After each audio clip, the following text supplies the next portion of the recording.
साफ सफाई का रखे ध्यान, बुखार हो तो जाए नज़दीकी सरकारी स्वास्थ्य केंद्र। विशेष संचारी रोग नियंत्रण अभियान के तहत हुआ आगाज, दिए जाएंगे अहम संदेश। आइए एसआईसी व मुख्य चिकित्सा अधिकारी ने क्या कहा जानते हैं।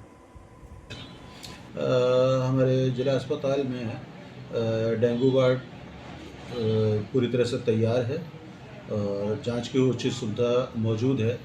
ब्लड बैंक में प्लेटलेट्स वगैरह जो है समुचित मात्रा में उपलब्ध हैं और सभी डॉक्टरों को निर्देशित कर दिया गया है कि बुखार के जो भी संदिग्ध मरीज आते हैं उनका समय पर जांच करा करके और तुरंत गति से उनका इलाज शुरू करें, जिससे कि किसी तरह आगे समस्या न बढ़ पाए।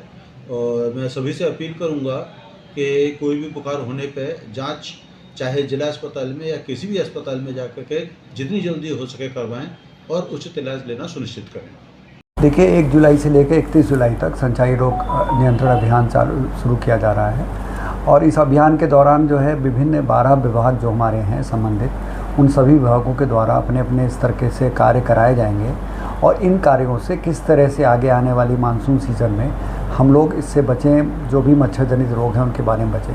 हम सब जानते हैं कि जो गोरखपुर और बस्ती मंडल है, इसमें JEIS का जो स्थिति थी और माननीय मुख्यमंत्री जी के प्रेरणा से उनके दिशा निर्देशों के अनुसार जो ये कन्वर्जेंस का एक स्पेशल मॉडल डेवलप किया गया, जिसमें जिलाधिकारी महोदय के नेतृत्व में हम सभी विभाग पूरे उससे लगते हैं और इसके ऊपर काम करते हैं। उसका फल ये आया है कि पिछले कई सालों में JEI से कोई डेथ गोरखपुर में नहीं हुई है और आगे भी अगर इसको हमें रोकना है और इसको लगातार चलाए रखना है तो हमारे लिए बहुत ज़रूरी है कि हम इसमें जो भी दिशा निर्देश दिए गए हैं उनका हम पूरी तरह से पालन करें। इसमें जो ग्राम विकास विभाग और जो नगर विकास विभाग है, इन दोनों की बहुत प्रमुख भूमिका है, जिनके द्वारा स्वच्छता पे अभियान चलाकर झाड़ियों की कटाई, पानी ना इकट्ठा होने दें, इस तरह की एक्टिविटीज़ चलाई जाती हैं। मेरा सभी जनपद वासियों से अनुरोध है कि इस अवसर पर आप भी अपने आसपास देखें कि कहीं मच्छर पनपने की जगह तो नहीं है।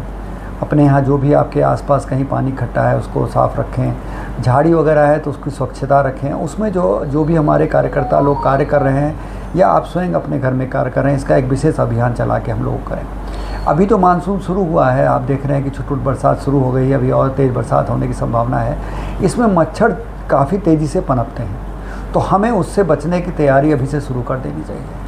एक और जो इम्पॉर्टेंट पार्ट होता है इस मौसम में वो है कि जुलाई के अंत में डेंगू का प्रकोप थोड़ा सा ज़्यादा दिखाई देता है, तो ये महीना उसके लिए बहुत सेंसिटिव है और इसमें हम लोग को डेंगू से बचने के लिए जो सावधानियां बताई जाती हैं कि साफ़ पानी जो होता है उसमें इसके लार्वा पनपते हैं, तो उससे बचने के लिए हम लोग अपना रेगुलरली जो सफाई का अभियान है वो चलाएँ। जैसे कि कूलर का पानी बदलते रहें, गमला वगैरह में इस तरह की जगहों पे पानी ना इकट्ठा होने दें। हमारा जो फ्रिज का जो ट्रे है उसमें जो नीचे रखा रहता है उसमें पानी इस तरह का इकट्ठा ना हो। इस पर ऐसी कोई भी जगह हम लोग छत पे छोड़ देते हैं कि ढक्कन वगैरह पड़ा हुआ है और उसमें पानी इकट्ठा हो रहा है या कोई डिब्बा पड़ा हुआ है, ये भी डेंगू के मच्छर के लिए बहुत ही ऐसा वातावरण देते हैं जिससे इसको होने की संभावना रहता है। तो अगर हम अपने बचाव में अभी से लग जाएं तो जो हमारा अगस्त महीने में या उसके बाद जो हमारा डेंगू के केसेस हैं उनकी संख्या में कमी आ सकती है। एक और चीज़ बतानी बहुत ज़रूरी है कि यदि आपको तेज़ बुखार या कोई इस तरह के लक्षण आते हैं तो तुरंत अपने निकटतम जो आपके आयुष्मान आरोग्य मंदिर हैं, प्राथमिक स्वास्थ्य केंद्र हैं, सामुदायिक स्वास्थ्य केंद्र हैं या जिला अस्पताल हैं और नगरीय क्षेत्र में जो नगरीय हमारे स्वास्थ्य केंद्र हैं, यहाँ पर जाकर अपनी जांच जरूर कराएं। इन सभी स्थानों पर निःशुल्क जांच की सुविधा है जिससे आपका तुरंत इलाज किया जा सकेगा और आप पूरी तरह ठीक हो सकते हैं। देखिए, बचाव और इलाज इन दोनों को अगर हम साथ लेके चलेंगे तो जो हमारे लक्ष्य हैं संक्रामक रोग नियंत्रण अभियान का, उसको पूरा कर पाएंगे। आइए हम सब मिलकर साथ दें और सब लोग मिलकर गोरखपुर को एक स्वस्थ गोरखपुर बनाएं। बहुत बहुत धन्यवाद।